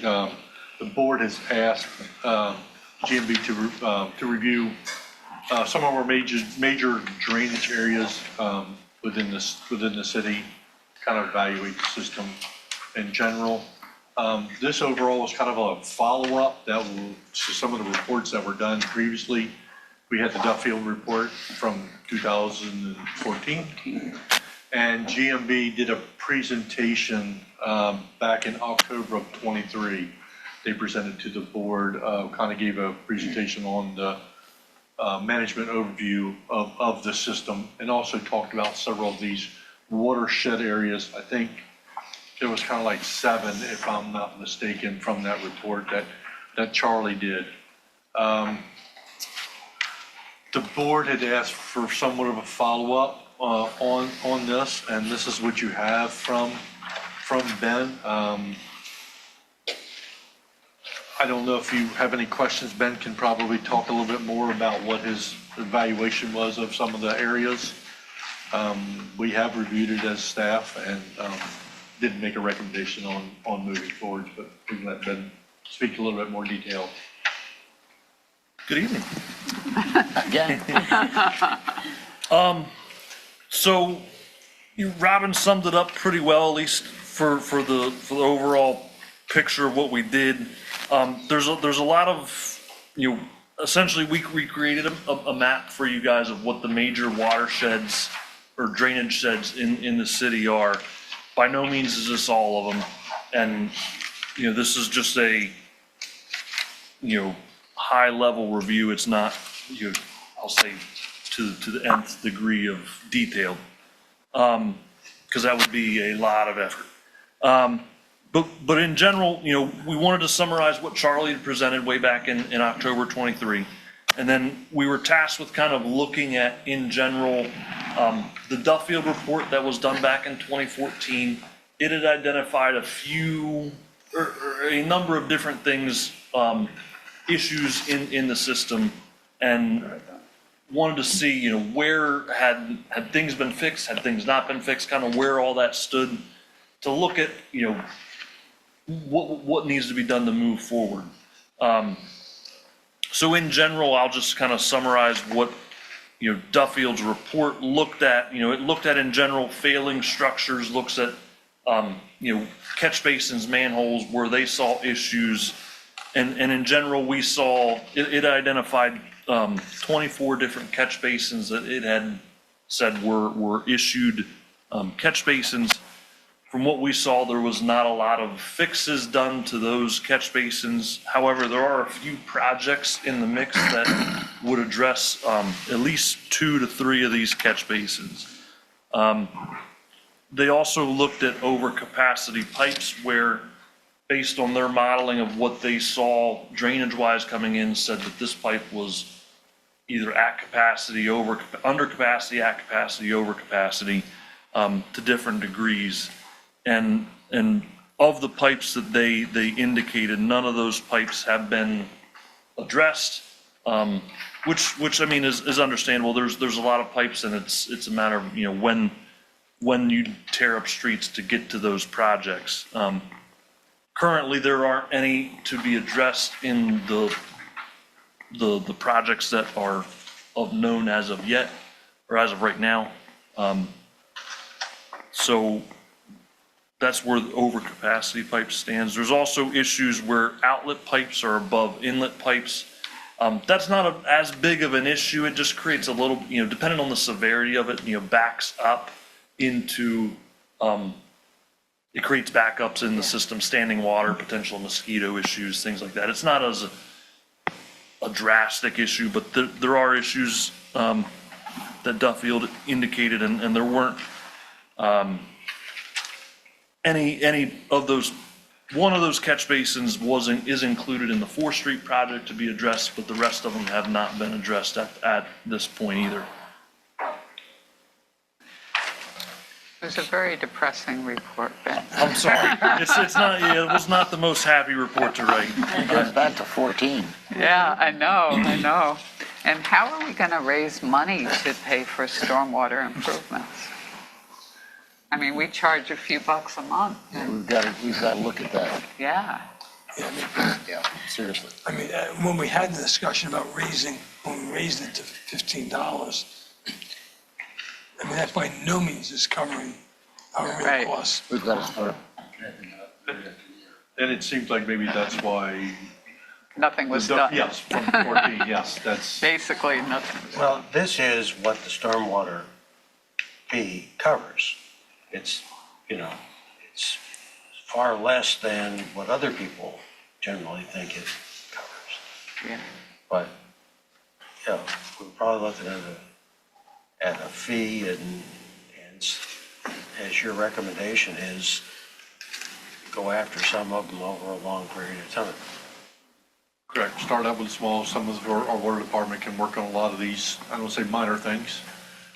Again, we do have money that's currently in the budget to go for the bigger projects. But again, there's a lot of things that are going to take a lot of engineering look at and design. Do we need more staffing in the water department? We are looking to add someone. We're shorthanded right now compared to what we were supposed to have. We did lose someone several months ago. They are looking through applications, so hopefully we can. What's your feeling about doing it in-house versus some of the stuff doing out-house? As we recommend, some of these minor things our guys can do. I mean, that's the thing. But again, once you start getting into the bigger projects, especially when you're talking about pipe replacement and things like that, some of this maybe will be relined. Again, it's just, there's going to be, once we do some cammering of some of the pipes too, we'll get a better idea of what's going on. I'm thinking about the Burton subdivision. There's I think it's at least a 36-inch pipe coming from end of Blockhouse to. Blockhouse Pond, all the way down to the overfalls. Oh, yeah, right. That And I one. know when we put the slip in for the overfalls, that was an ancient pipe, ancient corrugated pipe. Yes. Well, as you'll see in the budget. upcoming budget, there's going to be about replacing that pipe near the overfalls because it's caved in another spot. And that is a 42-inch pipe. Oh, is it? I thought it was maybe a little larger, but I thought, that's too big. But I remember it was bolted together in about 3 or 4 sections. Is that our largest stormwater pipe? I believe it is, yeah. That's big for this town. Yeah. So that's going to be a pricey piece of work in itself. So I agree with you. I think the impetus of this is, looking at how do we move forward and budget and, look at establishing that rate. One of the other things we wanted to talk about, which has come up here in the past as well, is, easement discussions. We don't always know all the pipes are in easements or not in easements. I think that's something that probably needs to get established as well. To know if it is your responsibility, that way you can plan for managing that over the future period, or if it's somebody else's. Well, we pretty much know which are del dots, right? No? Don't even know that. Well, how long do you have to talk? It's whether Del wants to take the responsibility of their pipe. Okay, so what do you want us to do here? This is good information. I think in general, we're agreeing that we should proceed to address those that we can and make a list of those bigger ones that we have to officially appropriate money for. Yeah, it's just some sort of plan to get started to kind of we'll knock some of this out if we can, and then we'll get more research and do more investigation on these pipes, and then we'll have to come back and tackle the bigger ones. Okay, but maybe just put in $50,000 or $100,000 in next year's budget to address some of these? Yeah, we currently have 50, that's what it is. I mean, again, we can increase that, that's no problem. But right now, Sounds currently. like it's it been- needs to be 100 anyway. It's, yeah, because some of this is going to be a big tackle. Yeah. But it needs to be done. Again, it's just been laid off to the side for the longest time. And we can prioritize them, by, how serious it is, but it's going to be dependent upon the road work that's done. Typically don't put in new drainage pipe without that being Streets being done. in a street project. Well, the good thing too, the city is, again, in their long-range capital plan, kind of have planned out a little bit ahead, so we can incorporate it in it too, to ensure we're working with their projects when they tear up the street. So would you request more I than? guess JMB would, since they do the road work and prioritize them, I guess, I'm sure that you're looking at the drainage as part of that. Correct. When we do those projects, we're looking at that. It might Yep. weigh the project one way or the other, a road project. You have a storm pipe that's really like the one going down Park Avenue. Yeah, that's what's how, currently being done with the water and sewer. That's the Yeah. thing. We kind of, GMB's worked with the city and the BPW to say, okay, well, here's the project, here's this project here, what is worse, it needs to be on the higher priority list. So are you okay with the $50,000 a year? Or would you like to up that? It's currently just saying that's within there, yes. No, I mean for next budget. Oh, yeah. I mean, again, we can, the more money you have, the more we can tackle right away. And we have to see what the city's road projects are. Right, That's exactly. that's going to be a big driver. Right. And why wouldn't BPW apply for an SRF grant? to There start? is to start something going about through funding this? availability. Yeah, because SRF covers this kind of work. Yeah. Yeah, I mean, yeah, the sewer side generally covers, can cover stormwater. There are other programs for matching planning grants to do studies, design work, some implementation work, depending on specifically what it is, but It's like anti-flooding kind of thing. yeah, exactly. I mean, brick would have been the obvious Yeah, place right, to go, right? right. So I think everybody's going to start going after SRF, stretching SRF as far as they can, and then the state's going to have to come back and say no, and then the state's going to, I mean, why not apply, take that 10-year-old study and pick one or two, and go after SRF money? Yeah, there's always Well, again, the road work is the driver. Yeah, exactly. So reaching our agreement, when SRF is due, the 18th of February. 18th February, so we can have a meeting, go through those priorities, and then go after the stormwater management related to those. Unless you have some really isolated ones that you want to go after. Like I'll say the one that comes to mind the most, or I think the most recent project for roads would be Marina Drive. That's one where, similar to Phase 26, the board lined its stormwater mains there because of there was basically holes in the top of the line that was found when we CCTV'd it. Like that might be one that would be a priority if it's a priority for the city to do that. Most of the stormwater is put in by the city. Yeah. Not DPW. No, I think, stormwater is really you guys. I thought the stormwater systems, were you put them in, we manage it. No. I think the stormwater's always, underground's always ours. Okay. Anything above Everything ground. below, everything below surface is ours. The drain on the surface in the road is theirs. Yeah. So Robin, we could have a meeting fairly soon, go through the CIP priorities with GMB, and then you could choose a few that you're going to go after for an SRF. Okay. All right. Sounds like a plan, yeah. Sorry for the sobering news. General discussion on Hertrich Parcel, Yeah. water and sewer service.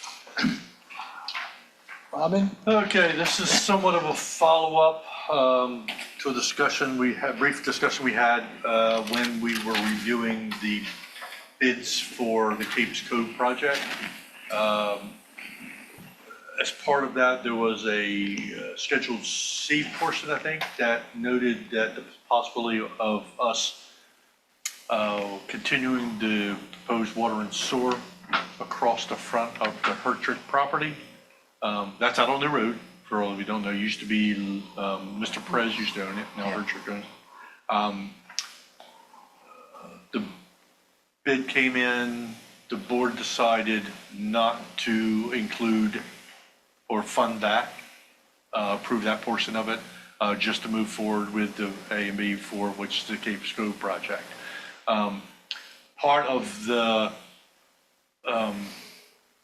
continuation of that in front of the Hertrich property was the installation of some connection points, because Mr. Perez and the Hertrich property owners had had interest in getting water and sewer to that property. Austin had several conversations originally with Mr. Perez.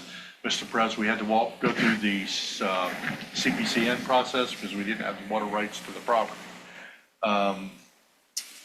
Well, in denying the bid for the extension, that did away with the connection points for the Hertrich property. This option, in speaking with Ben and Teal Construction, who got the bid for the Capes Cove, we looked at, there is a manhole being put in near the shared property line for Hertrich and Capes Cove. There's a manhole and there's going to be a valve put there. This project would be to extend the line a little farther, closer to the property line, and the contractor installing a sewer and water lateral to the Hertrich property for a future connection when they deem that they wanted to go ahead and connect it. During the discussions, again, we had to obtain an easement from the Hertrich property, as we did with another property on the new road, Mr. Gunther. We had to we had an issue with some of the lining of the right-of-way for Del Dot around the roundabout area, and we had to obtain an easement from Mr. Gunther. On that property, we, at no cost, put in a water and sewer connection for Mr. Gunther in case he ever did. This would mirror that same process, allowing us to get the easement and absorbing the cost of putting that connection point. The Hertrich property owners are aware that, and if they do connect to our system, they would be charged the impact fees. They're going to be responsible for running the lines from the property to this connection point and making all the connections, and any type of user's fees they're willing to pay. So the recommendation of the staff is, for us, we got a price quote from Teal Construction of $7,500. They can go ahead and do it as part of the Capes Cove project. Our recommendation is that we go ahead and pay that out for this connection to the property. I think Hertrich's in a hurry to do it, too. Yeah, they would like to. I know Mr. Perez was really in a hurry to come because that septic system he has, it's taking up a mess of his property. Right. And again, it's a way of getting a septic system off of, out of the ground. Have more parking spaces. Correct. I think that's what he's looking for. Yeah.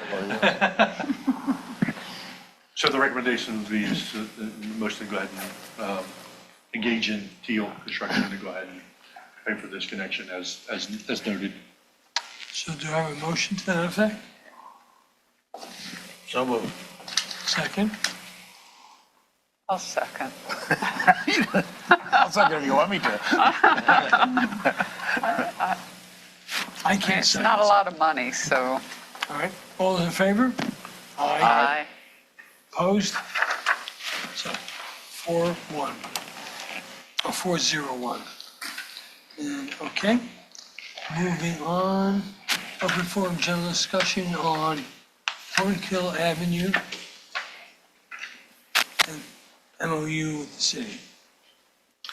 This is basically just this kind of a same agreement that we had. This is the agreement between the BPW and the city that lays out the funding and the reimbursement details for the project for Hornkill. Very similar to the one that was signed for the 4th Street Park Avenue, except this does have a principal forgiveness component to it. Other than that, all the wording basically is all the same. Been reviewed by legal counsel for the BPW and the city. Recommendation is that we just approve this, and so we can, I think the city would need to approve it after. Yep. I move that we approve this agreement. Second? Second. All in favor? Aye. 401.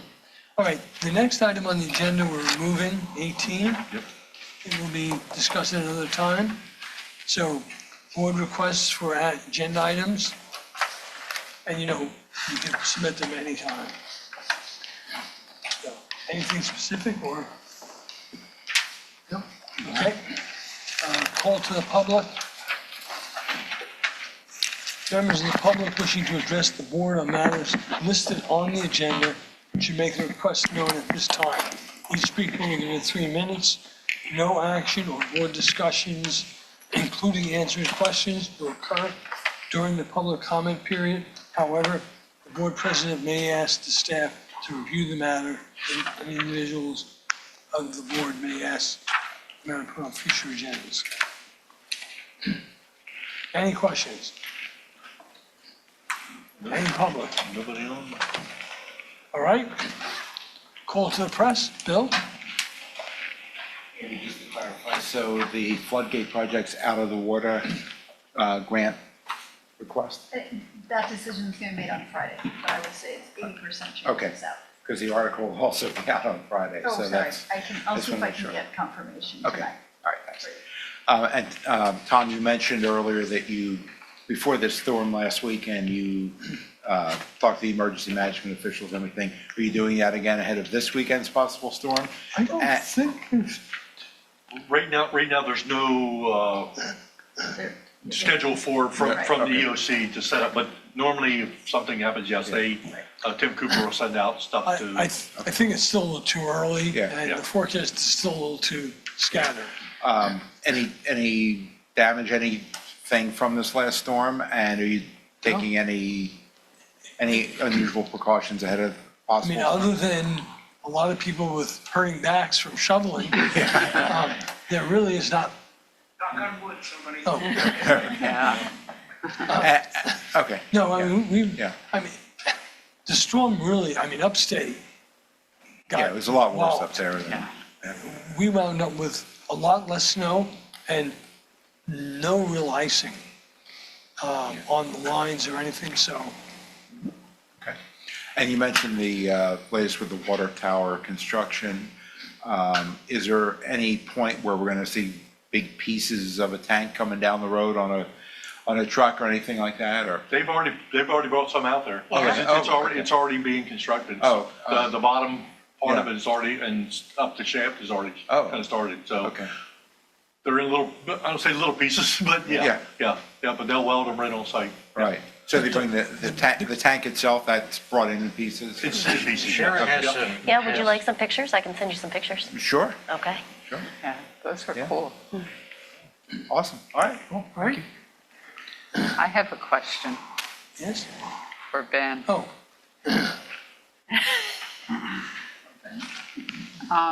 Looks like you have a new letterhead. Yes, we do. 2 different letterheads used in our yeah, actually, report. that one jumped out at me. Right.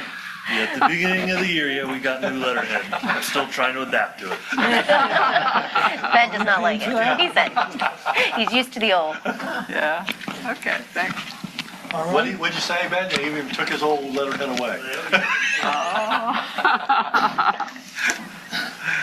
So I don't think we have anything for executive session. There's no minutes we have to approve, right? Okay. Then do I have a motion to adjourn? So moved. I know. All in favor? Aye.